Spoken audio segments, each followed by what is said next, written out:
രാഷ്ട്രീയക്കാരൻ ജീവിക്കാൻ ആരെയൊക്കെ പേടിക്കണമെന്നറിയാമോ?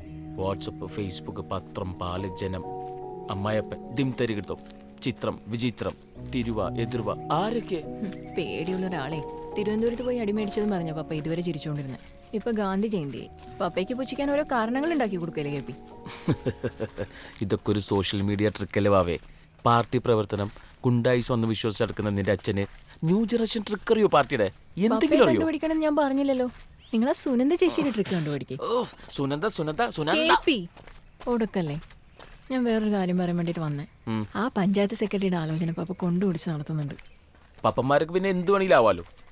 അയാളാണെങ്കിൽ വാട്സപ്പ് ഉണ്ടോ മെസ്സഞ്ചർ ഉണ്ടോ എന്ന് ചോദിച്ചു പിറകെ നടക്കുക. നാശം. നീ വിഷമിക്കാതെ, അവനുള്ള ആപ്പ് ഞാൻ കൊടുത്തോളാം.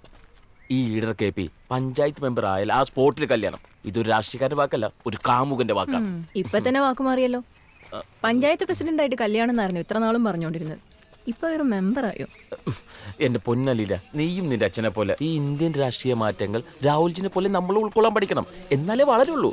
നീ അധികം വളരണ്ട കേട്ടോ. പപ്പ എന്താ ഈ വഴി? അയ്യോ പപ്പേ, നീ എന്താണ് ഇവിടെ? നീ ഇവിടെ വീട്ടിൽ പോടി. പ്രതിഷേധിക്കുവാൻ, ഇന്ത്യയുടെ മനസ്സാക്ഷിയെ ഉണർത്തുവാൻ സേവകരായി